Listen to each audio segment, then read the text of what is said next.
Halo semuanya, perkenalkan saya Aida Rahma Safitri. Saat ini saya sedang menempuh program studi pendidikan IPA. Nah, pada video kali ini saya akan mengajak kalian semua untuk mengkaji salah satu kearifan lokal, yaitu sains dibalik sumber air panas dan belerang yang ada di Gedung Songo. Nah, untuk informasi lebih lanjut, yuk ikuti saya.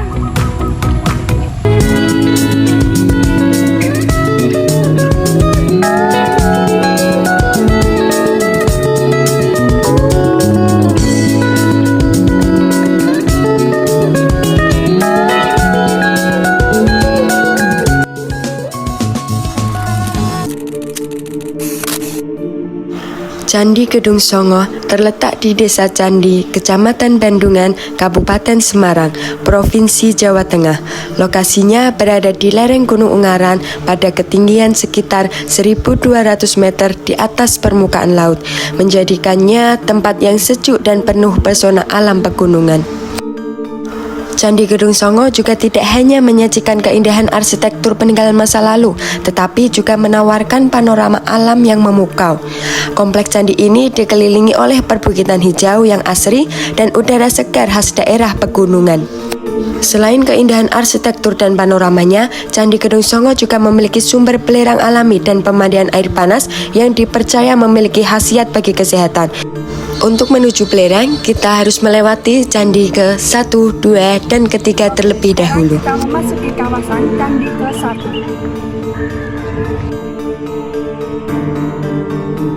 Untuk candi yang di belakang saya ialah candi yang kedua dari Gedung Songo. Gedung Songo tak hanya menyimpan sejarah, tapi juga menghadirkan pengalaman spiritual dan ketenangan jiwa.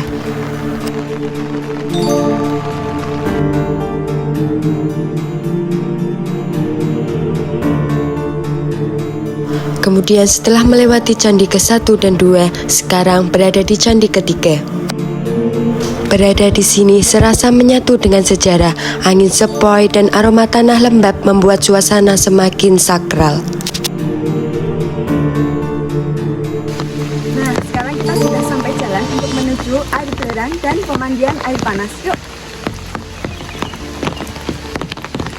Oke, bisa dilihat bahwasanya kita telah sampai di belerang, di mana ini merupakan topik utama pembahasan kita. Nah, agar informasi lebih kredibel, mari kita tanya salah satu narasumber kita. Saat ini kita sedang bersama narasumber kita.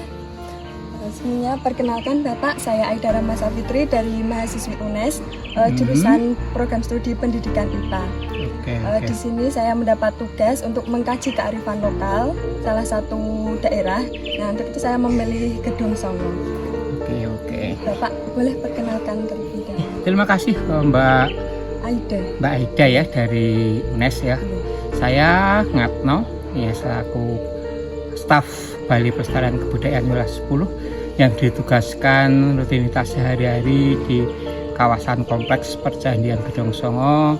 Di sini saya sebagai teknisi pelestari cagar budaya. Untuk wilayah kerja sementara ini adalah di wilayah Kabupaten Semarang, Jateng, dan DIY. Kalau boleh tahu sudah berapa lama? Oh, saya baru kurang lebih 24 tahun. Langsung ke pertanyaan pertamanya, Pak. Oke, monggo. Jadi sebelumnya bagaimana sih Pak sejarah awal Gedung Songo ini muncul? Ya, yang jelas kalau secara kerangka sejarah ini adalah dibangun di abad ke-7 sampai ke-8 Masehi, diberikan pada masa peninggalan dinasti Sanjaya. Cuma sampai saat ini memang untuk di kawasan kompleks Percandian Gedong Songo belum diketemukan berupa artefak yang berupa tulisan atau prasasti. Cuma kalau dilihat dari bentuk ornamen dan bangunan sudah hampir sama dengan Candi Dieng di Banjarnegara sana yang dibangun di sekitar abad ke-7 ke-8, yaitu dengan latar belakang agama Hindu. Oh, berarti ini dari kerajaan Mataram. Mataram klasik atau yang terkenal dengan Mataram Hindu Buddha itu di situ. Karena kalau kita lihat sekarang kan sudah Mataram Islam, kalau sekarang Gedong Songo Mataramnya Mataram klasik. Kalau untuk jenis batunya yang di candi itu kira-kira untuk batuan yang ada di Gedong Songo Ini adalah batuan andesit, tapi andesit muda. Ada yang mengatakan adalah batuan piroklastik. Yang ini adalah endapan dari lumpur Merapi yang masih muda. Makanya di sini mudah untuk rapuh. Yang kalau sebagai ciri khasnya, intinya bahwa di dalam batu ada batu kecil. Itu kategori batu muda. Ya. Mudah rapuh, betul. Apalagi dengan adanya kita lihat di sana ada asap belerang, dan juga dapat yang mempengaruhi kerapuhan itu sendiri. Berarti gedung munculnya candi dulu baru belerangnya. Nah, kalau diperkirakan gunung meletus di Ungaran ini termasuk, karena gunung Ungarannya adalah termasuk gunung Merapi purba. Ada yang mengatakan hasil dari kajian ini mengatakan bahwa Candi Gedong Songo berdiri setelah gunung Ungaran meletus. Berarti adanya belerang gitu juga keterkaitan sama Ya. gunungnya itu. Ya, seperti itu. Nah, kira-kira misal kita terkena paparan belerang itu ada dampak negatifnya nggak, Pak?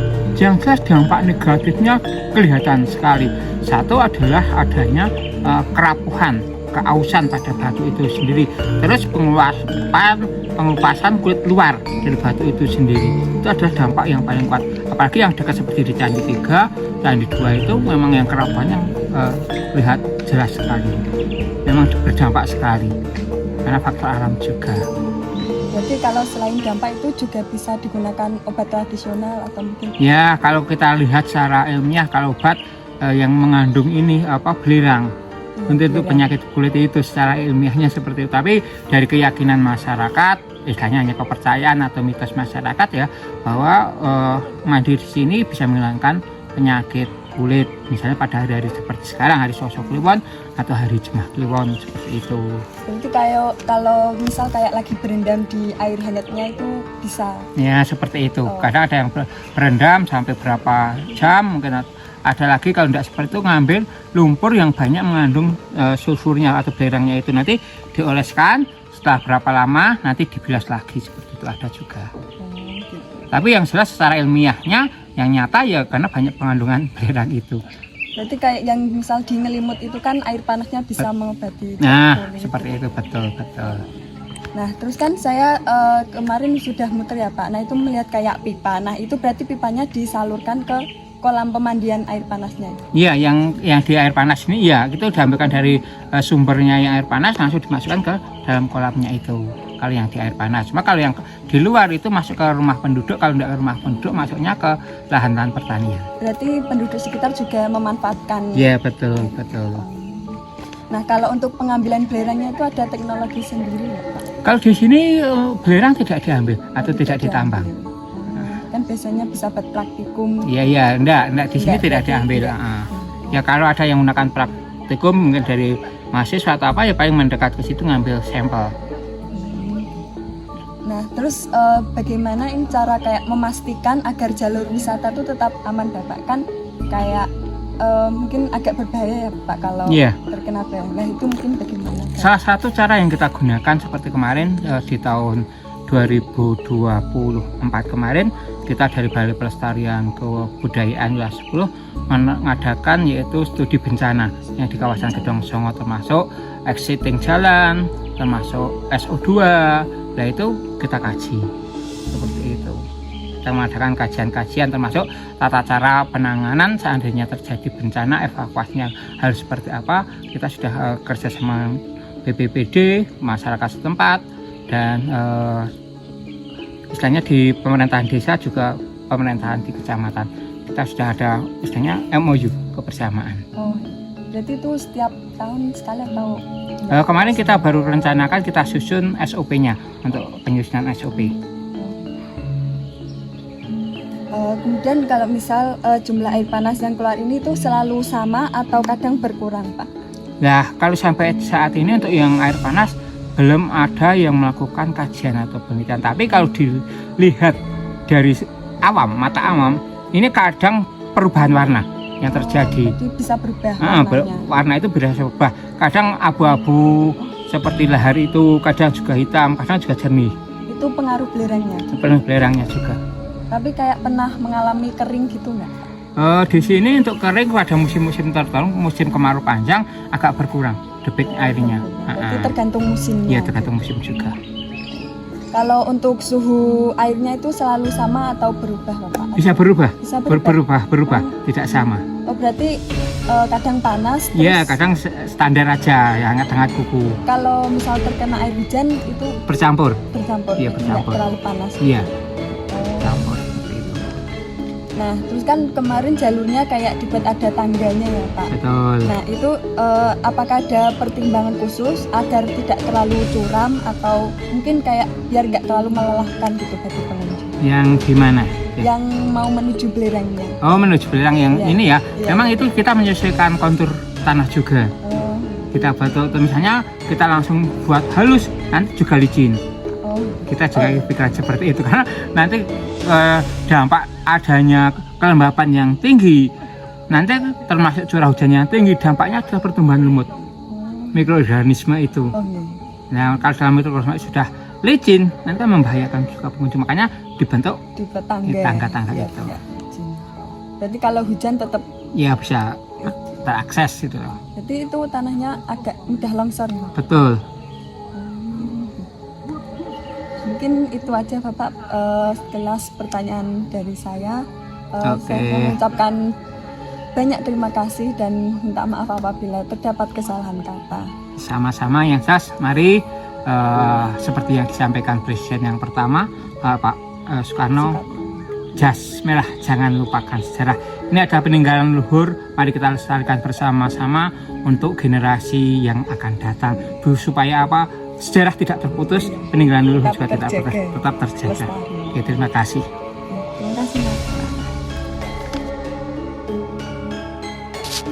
Untuk rekonstruksi yang pertama yaitu geologi dan vulkanologi, di mana ini berkaitan dengan asal mula gunung dan batuan.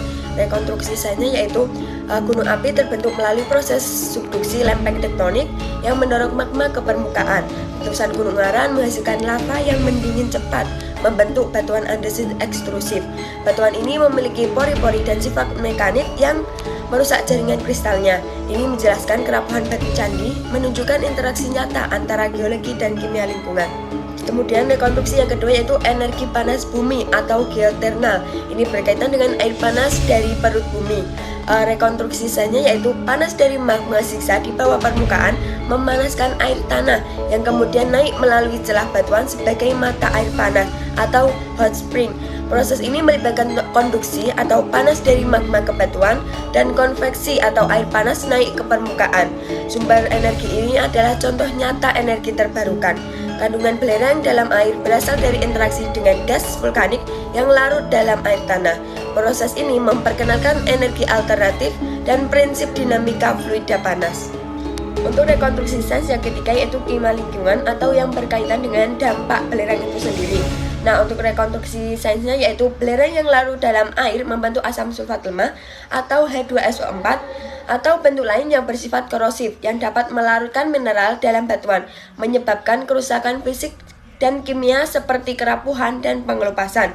Reaksi antara senyawa belerang dan mineral juga dapat menyebabkan perubahan warna air menjadi abu-abu, hitam, atau jernih tergantung reaksi dan komposisi logam di dalamnya. Ini adalah contoh nyata dari reaksi oksidasi reduksi di alam. Untuk rekonstruksi sains yang keempat yaitu biologi dan kesehatan, di mana ini berkaitan dengan pengobatan tradisional dengan air panas. Rekonstruksi sainsnya yaitu kandungan sulfur dalam air panas memiliki sifat antibakteri dan anti jamur yang mampu menghancurkan dinding sel mikroorganisme penyebab penyakit kulit.